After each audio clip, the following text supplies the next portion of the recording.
Good afternoon, everybody, and welcome to our Infinity Workforce Solutions Fast Forward webinar series, sponsored by Vertical Alliance Group. Thank you all for joining us today. We do appreciate you taking some of your valuable time to join us. My name is Steve Kessler, and I'll be your host for today's webinar. Some of you may know me if you've been to one of our boot camps over the years. I've been involved in those for at least 10 years, more like 12 or 13. So I'm pretty sure I'm familiar with some of you folks out there. Thanks for coming. We have a really interesting topic today. Our topic today is, do regulations work? Compliance versus culture, and we're talking about safety culture. So we're going to be discussing the impact of regulations on safety and the importance of a safety culture at your company. So I see a lot of folks logging in, some current clients too, so thanks for coming. If you all don't mind, just jump on that chat and let us know who you are, where you're located, maybe the name of your company, who you're with. And having said that, I'd like to introduce you to my co-host and presenter today, Mr. Mark Rhea. Most of you have probably know Mark. I think he's been a presenter and hosted on several of our webinars and is a featured presenter at our monthly boot camps. Welcome, Mark. Hello, Steve. How you doing? I'm doing well. How are you today? Good, good. I see our friend Stan's calling in from Level Land, Texas. You know Stan? I know Stan. It's a beautiful part of the world out there in Level Land. Yeah, it's I'm actually I think we should all probably be grateful that we're doing this indoors on a webinar, because I don't know where you folks are, but it is hotter than blazes here in Texas today. Last I looked a while ago was above 90 with the humidex at about 105, and they're expecting that to be 110 or 12 before the day's over with. So Mark, I think we've got a really interesting topic to talk about today, something you and I've spoke about many times. We talk about this in the boot camps once in a while. So I'm interested to hear some of the comments about you. But before we start that, Mark, you know, we preach about safety and doing the best we can to make things run smoothly. But one question I've often wondered, do corrections and training on drivers always work? Not always.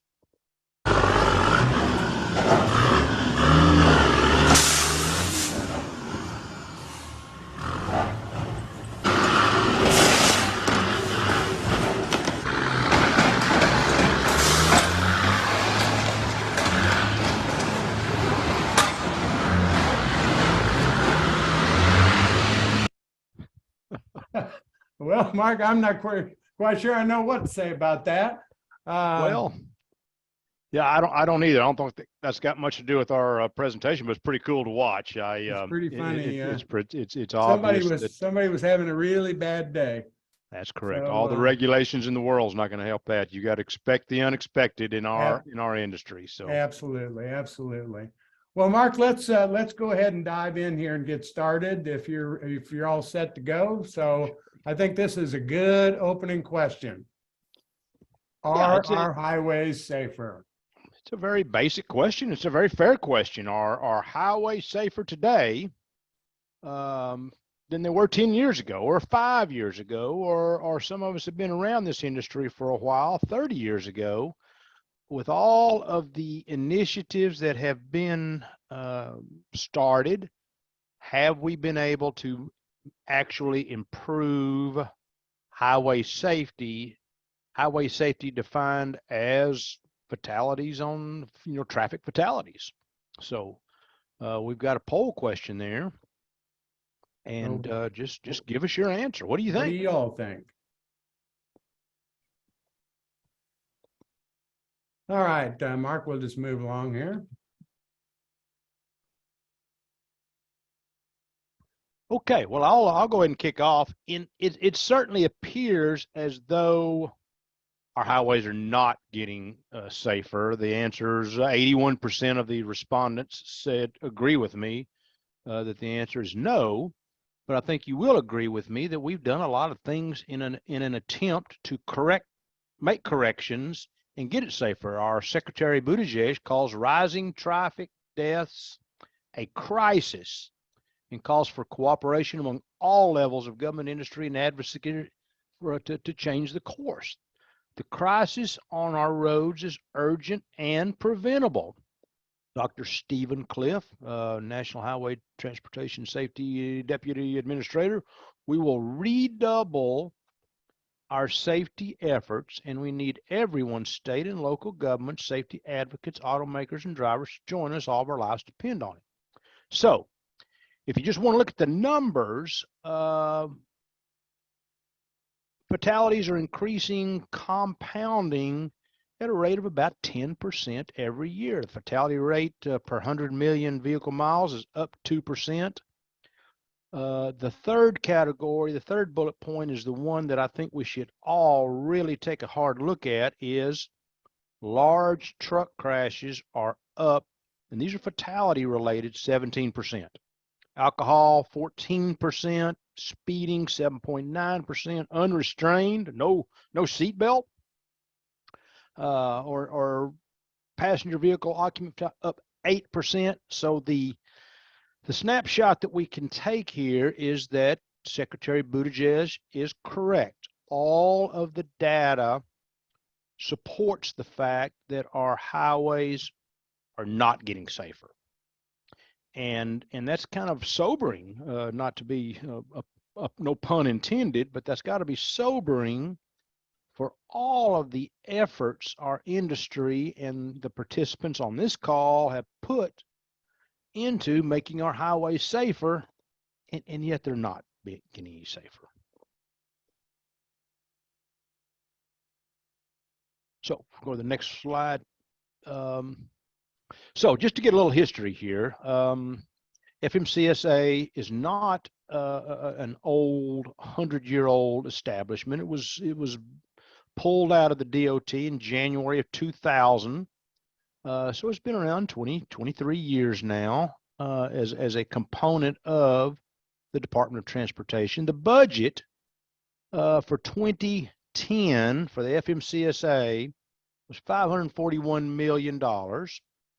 The FMCSA budget for 2024 is $951 million plus $463 million in grants. So the federal government is investing large dollars in this attempt to try to make our highways safer. Traffic deaths in 2020, 39,000. Traffic deaths in 2021, 42,000. I will go ahead and reflect back to that 2010 $541 million budget. The fatality count for 2010 was 32,000. So not only are we spending more than twice as much money, we're losing ground. We're literally losing ground on highway safety as measured by fatality on our roadways. And again, that's very, I think Secretary Buttigieg is right. We have a crisis on hand. So what do we do about it? Or looking back, let's look at what we have done about that. So if we'll go to the next slide. One of the things we all have been involved in since it was introduced back in 2010 is the CSA program, or the SMSA, whatever you want to call it. They're both the same, or one is under the other one, but it's the CSA scores. It's thresholds. It's highway. It's roadside inspections that get converted into numbers, that get converted into categories. So the question that we need to ask ourselves, if highway safety has not improved, and we did a lot of work and effort on CSA, has CSA worked? Is it working or not? Tough question. It's a tough question. We've seen some changes. They've done some things recently, and was it it has identified some unsafe carriers, of course, but if you just look at the overall safety of our highways, it appears that it has not done a whole lot to improve fatality accidents. The second question, has it improved? And a different question, has it improved compliance? Has it improved compliance with FMC regulations, out of service violations, and things such as that? And I think the answer we can give to that is yes, it has improved. I'd like if you can enter your chat, what is your opinion on these issues? Has CSA improved commercial vehicle safety as defined by crashes and wrecks and fatalities and things such as that? And number two, has CSA improved compliance, the number of violations that are being issued? There's a no and a yes, and I think I would agree with Corey. And again, these are tough questions. So put your answer in there. There's no yes. I hope we have some disagreement. I normally do have some disagreement on that because there are some very good components of CSA. So, Mark, yes, do you think that CSA has at least provided with a lot of data where we can see frequency, what type of violations are happening? I'd say on a positive, perhaps it's given us benchmarks that we can look at and perhaps make it easier to approach those things and try to make some improvements. Would you say that's a positive under CSA? Yes, those are definitely positives. It's brought attention, if you will, to the problems that are out there, to the regulations. It's brought attention to the problems. It has clearly improved FMCSA compliance. But the argument I would make would be to really gain on this whole concept of safety, highway safety. It's a combination of compliance and culture. It's not exclusively compliance. It's not exclusively culture. And we're going to talk a little bit later in the presentation about what do you mean by culture? How do you define culture? Right. But I think we've put most of our emphasis on the compliance issue with the hope that the culture will follow, and sometimes it does. And it has identified a lot of gaps out there, and identified what I would call some of the irresponsible carriers that needed to be addressed. So there's definitely some positives, but has it ultimately improved safety? That's debatable.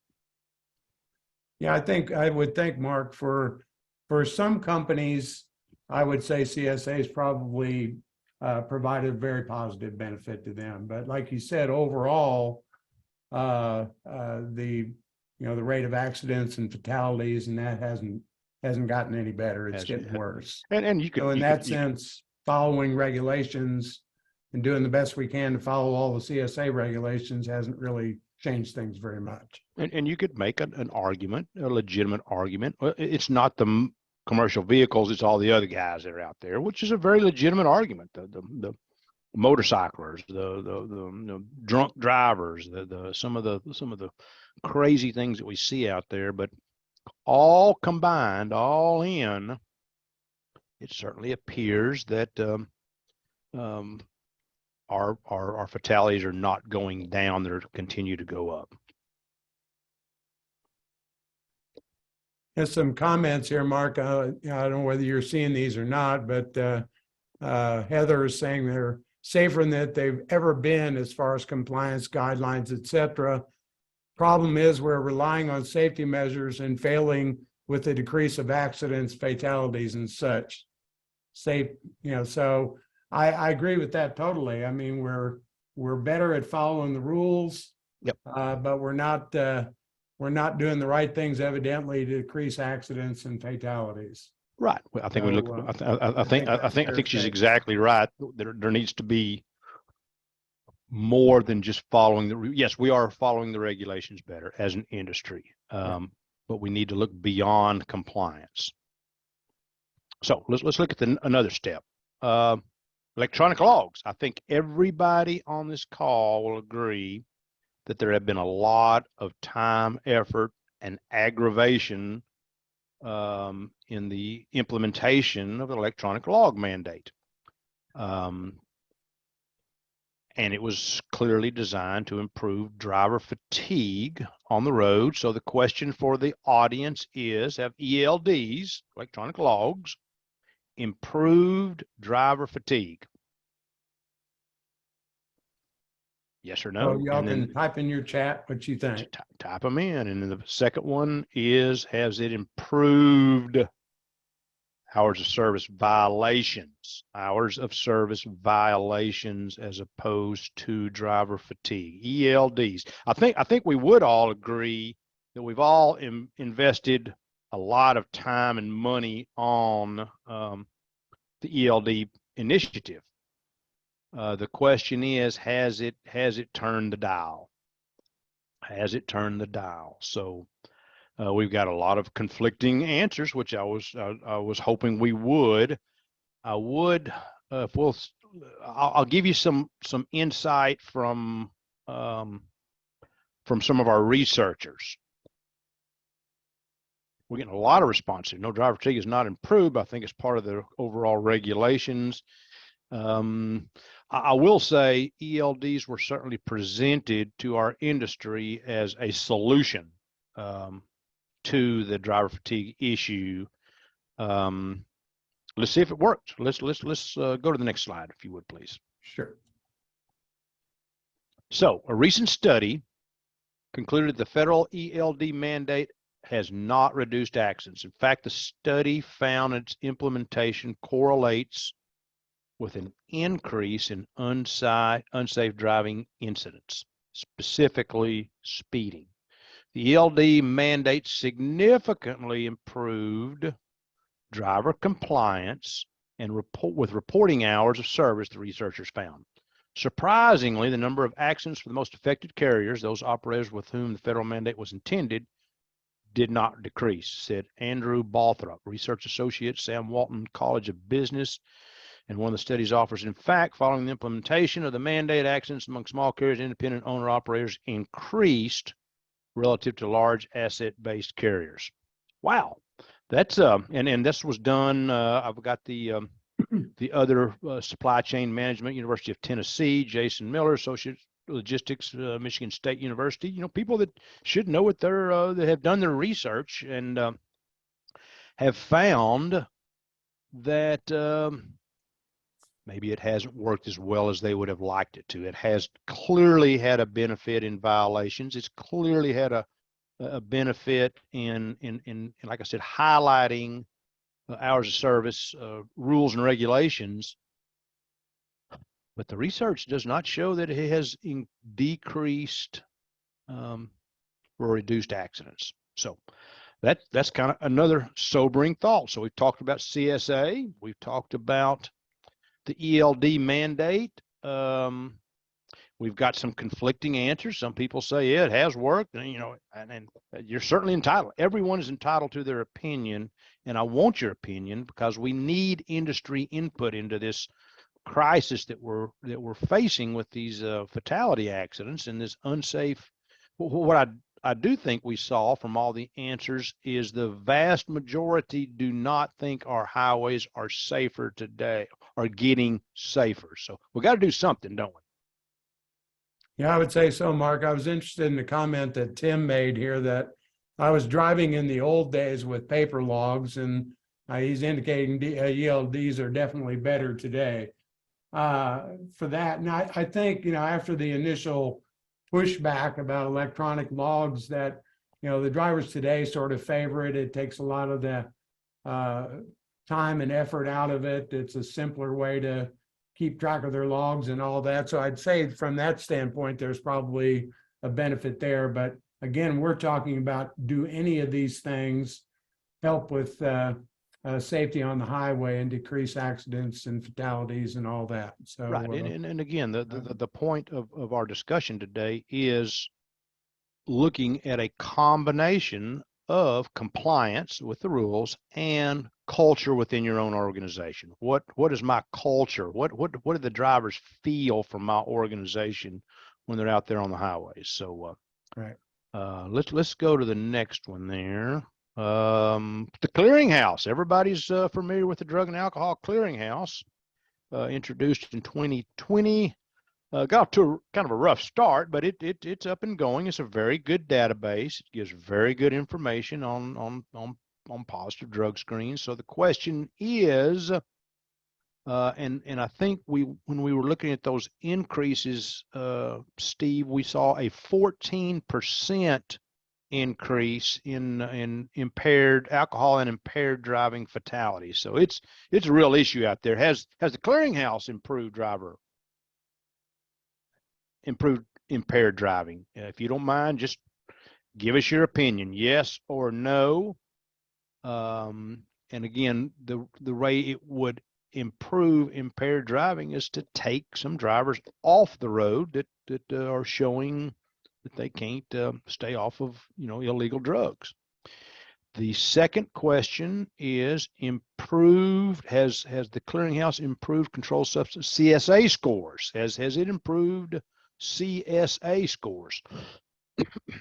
Has it brought attention to the substance problems and realities that are out there? So tough questions, very tough questions to a very difficult issue of impaired driving. And we're getting yeses and yeses, we're getting no's and no's, we're getting a little bit of everything out there, which is my intention was to get people to think about this. Have all of these things ultimately improved driver safety with all of the money and efforts that have gone to making that improvement? Mark, one of the things that I've read about, the clearinghouse, they're finding a very large number of drivers that, have had a positive test, or they didn't take one, they refused to take it, so they have a positive. Yet a large number of drivers, literally tens of thousands of drivers, don't ever go into the program to try to get themselves back to driving again. And I think in some sense, maybe it's taking some of these drivers that were a problem with impairment out of the pool completely. It doesn't help with our struggle to find drivers because it's reduced the pool some, but I think there are a lot of issues around the clearinghouse when we talk about, there's an awful lot of discussion today, Mark, about marijuana, which is legalized in so many states, and how are we going to figure out how to deal with that? So I know that's really not the topic of conversation here, but I think there's definitely some benefits to the clearinghouse, but bottom line is I don't think it's had that big of an impact on impaired driving. No, In fact, it hasn't. The numbers say it hasn't. Yeah, and again, it clearly has taken people off the road that don't need to be behind the wheel of a commercial vehicle, and we can all agree that that's an improvement if we can take one off of the road that doesn't belong there. But I think here's a great comment from Rick. Those are people they don't want driving anyway.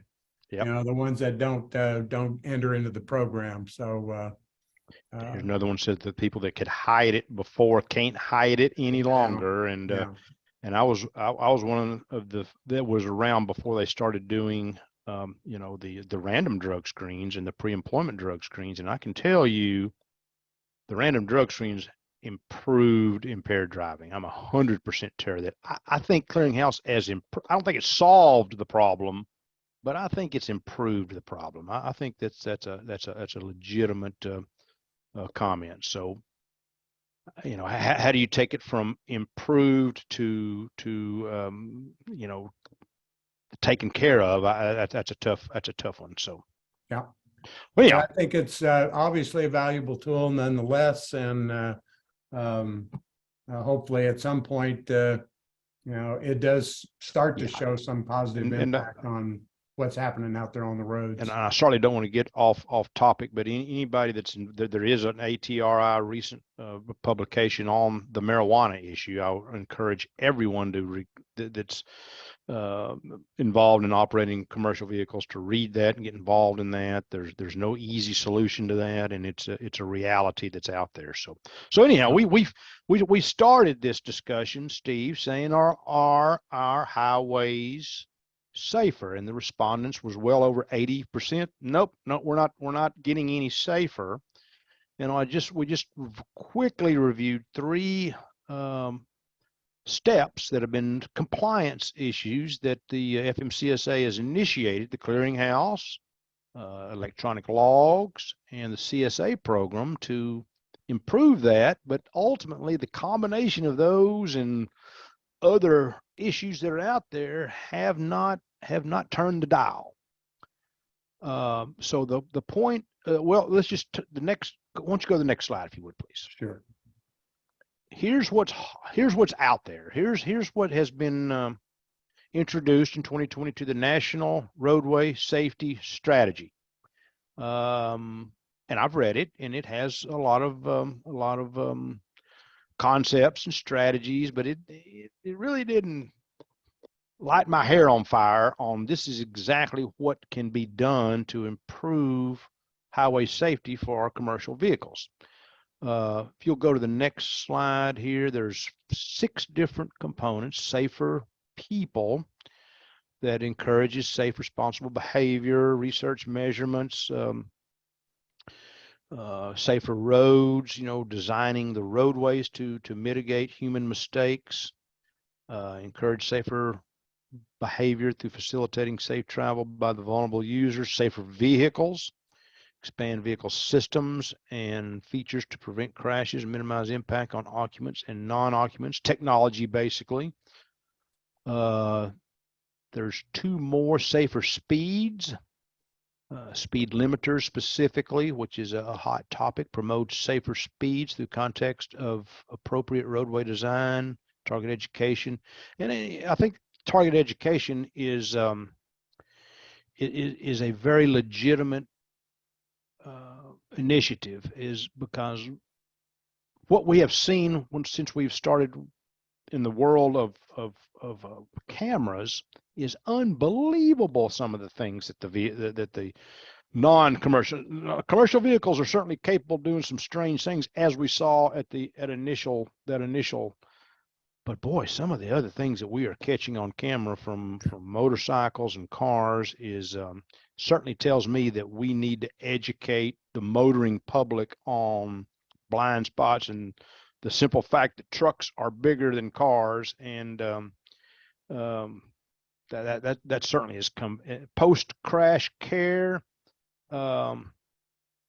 enhanced survivability. I think that's a very legitimate. There's a lot of things that can be done at the scene, immediately after the scene, that can improve things. So those are the 5 components of the report that the US DOT put out in response to this crisis that we're seeing. Mark, one of the things, and I have not read this document, but I get the sense looking at these bullets that, a fair amount of this is not necessarily geared towards commercial vehicles. A lot of these things, how the highways are built and post-crash medical care and different things like that. A lot of that is kind of aimed at the motoring public, which I think is a great thing, because we know statistically that the majority of car crashes and truck crashes are not the truck's fault. That's correct. You get some varying numbers there, but most people will say 70 or 80% of the time it's the car's fault. And I think that's one thing that could help a lot out there on the roads, is to educate the motoring public a little bit more and help them learn to understand how to drive around these big trucks. In fact, we have some content in our catalog about the 7 dangerous things that the motoring public does around big trucks. And it was kind of designed to help drivers understand what those four-wheelers will do. But I think that's the kind of training that ought to be part of getting a driver's license in this country. And I'm hoping at some point some of that happens. Yes, Rick puts in a very good comment. Put the phone down and pay attention to driving. That's 100% correct. So one of the things I'm going to ask the audience before we get to the next slide is we talked about compliance with regulations. And then we also talked about culture. What is the culture of your organization? How do you live, breathe, and sleep a culture? So the question I would ask the audience, what's more important to making our highways safer? Compliance with regulations or a culture of safety and responsibility? Just curious to see how people would answer that. Culture. Wow, we're getting lots of cultures.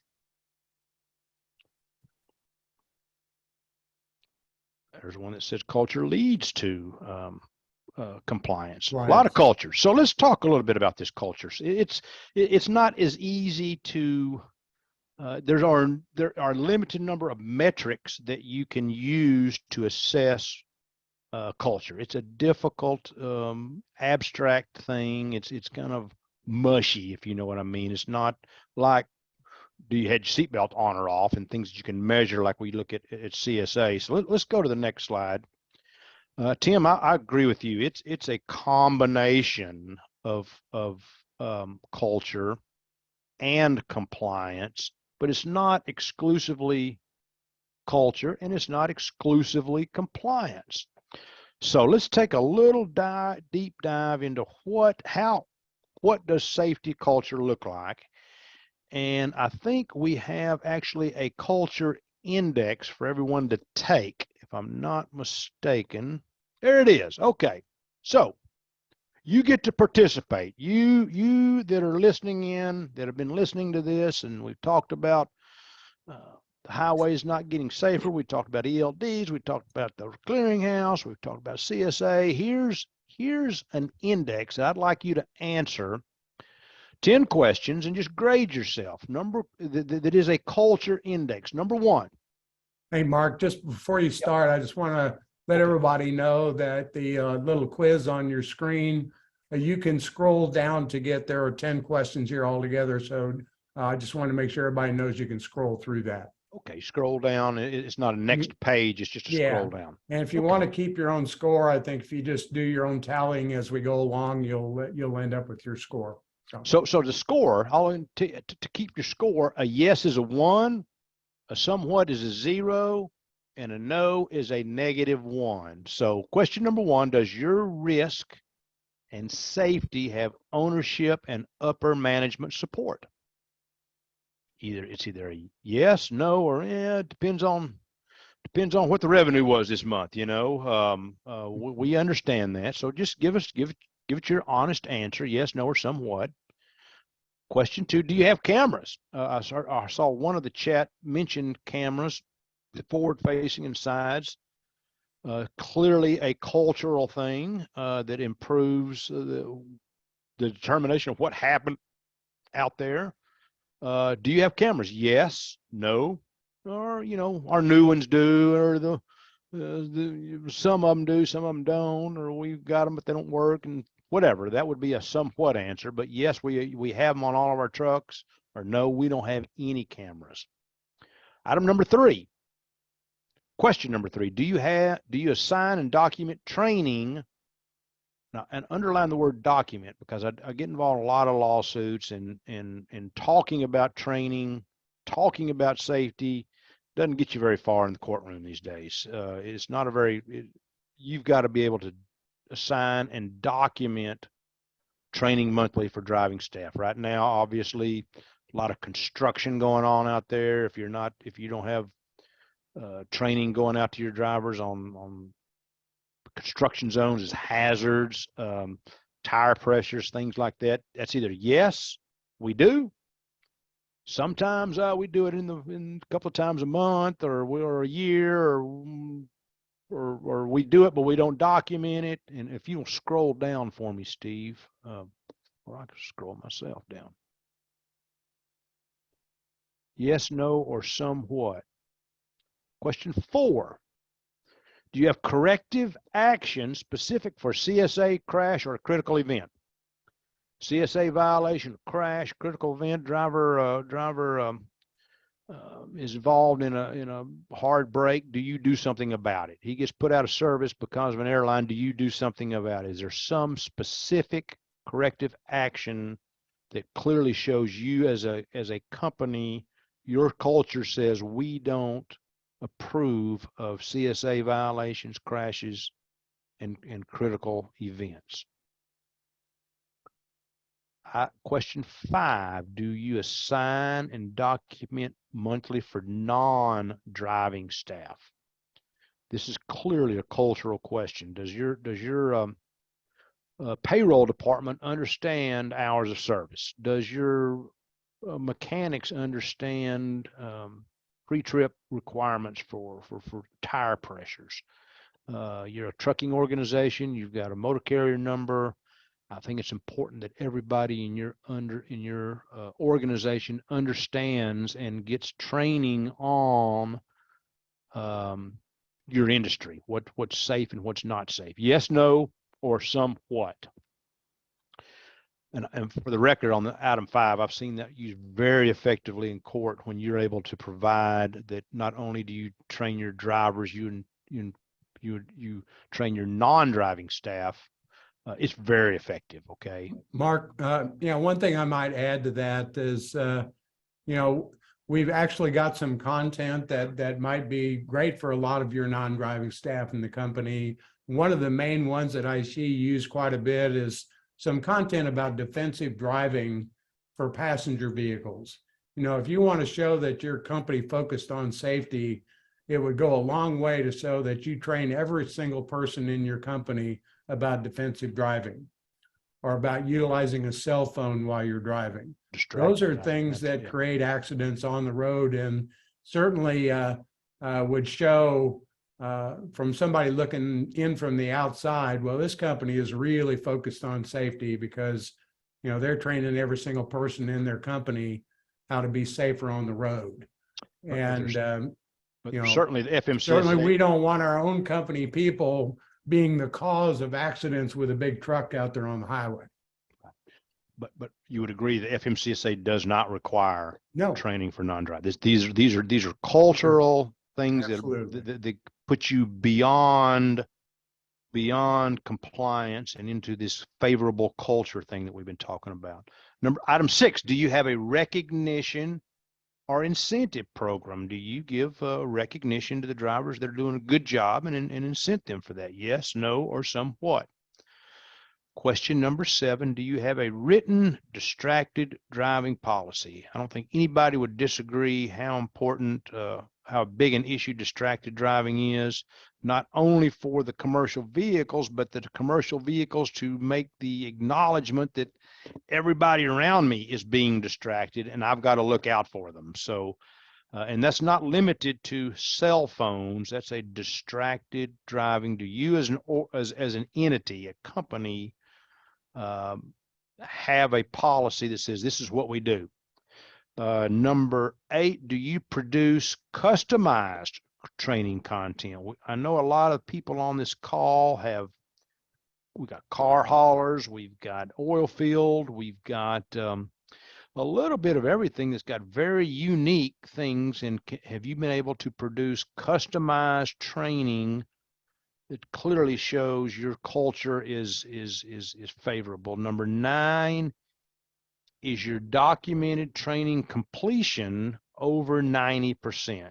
It's one thing to say we do training, we assign training, but do you as an organization mandate it and actually keep up with the completion rates? I saw this entered in a in a courtroom one time where the completion rate for training was 26%, and it did not help this client at all. So, and number 10, last question, do you provide training for accident reporting and what to do at the scene of an accident? Very critical. What do you do? And it was one of the topics in the Safer Roads publication that came out. Do you help your driver on what to do at the scene of an accident and what not to do at the scene of an accident and how to report it and just the whole reporting thing? I hear this from the insurance companies over and over, the problems that they experience with carriers that have little or no training for the drivers on accident reporting, what to do with the scene. So that's 10 questions. 10 questions. Hopefully everybody answered them honestly, and you got a score. You got a score. Let me, if you want to tell us your score, why don't you put it in chat? If you don't, that's all right too. I understand that, but it's very simple to tabulate. There's a 5. I've seen scores as low as -8, and I've seen scores as far as high as much as 5. There's a 9. If you're in the 9, you're doing a lot of favorable things for your culture.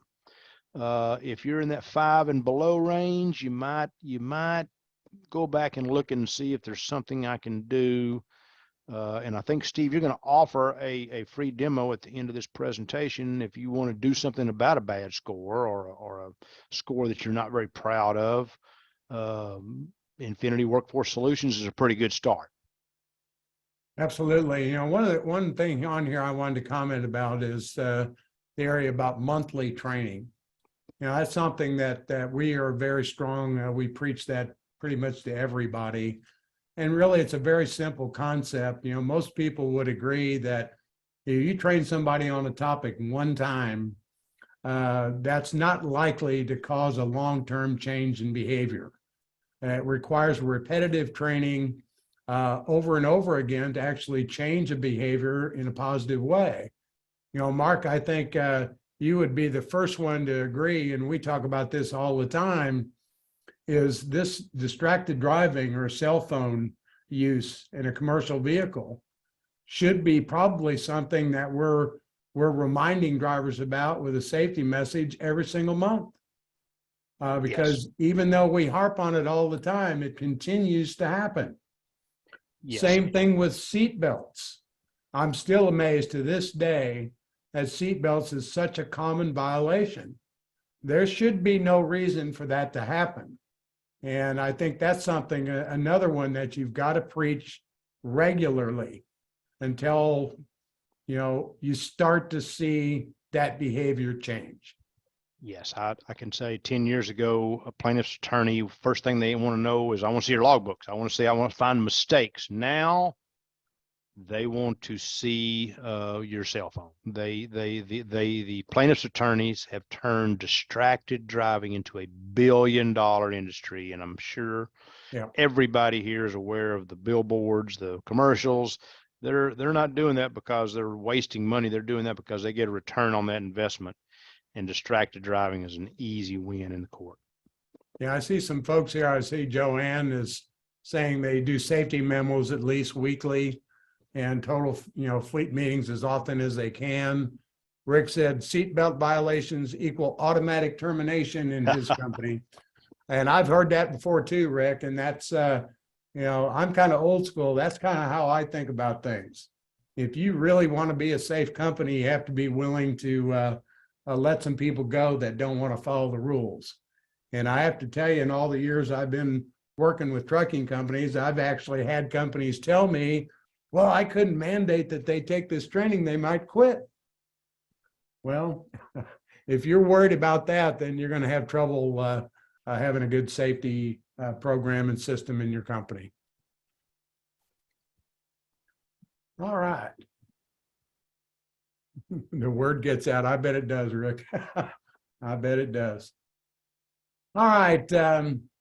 Any other comments here, Mark? No, I would just offer that you look at your culture, you look at your compliance. It's not 90-10. There's a combination of things that I can produce and go beyond compliance. You certainly need to stay in compliance. And I'm gonna stick my neck way out. I'm not going to be surprised if the FMCSA gets into some culturally based assessments at some point in the future. They recognize this gap that's out there in culture. So look at your own culture. This index is just a start. And if you're interested in, if you scored -6 and you just didn't want to put your number up there, which is fine, here's a good start. You can get a free demo and actually get some content out probably this afternoon. Can you, Steve? Absolutely. I would just call that number on the screen or send us an email, and we'll have somebody reach out to you right away. And, you know, our current customers out there, they have the tool necessary to ramp things up a little bit if necessary. And if you're not, then want a way to do this efficiently and quickly, give us a call or send us an email. One thing I did want to touch on before we hang up, Mark, is, you know, we talked a lot about culture here today. Do you believe, or do insurance companies, people that look at risk in companies, are they looking at culture? Yes, absolutely. I'm 100% sure of that. And some of the more experienced can say they can pick up on culture in the first 10 minutes that they visit a terminal. They pick up on it. They haven't always. They at some point looked at, you know, loss runs and miles and metrics, but they clearly look at this concept of culture and how it impacts risk for an insurance underwriter. Absolutely. Well, it was a great program, Mark. Thank you very much. Some very eye-opening information.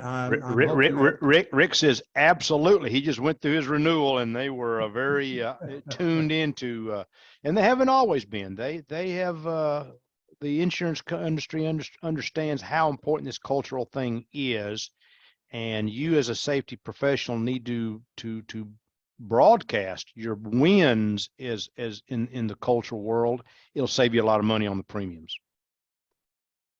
You bet. So having said that, folks, I appreciate everybody's attendance today. I hope you got some ideas or figured out a way to kind of take another look at how your safety program is working there. And if there's anything we can do to help in that effort, please let us know.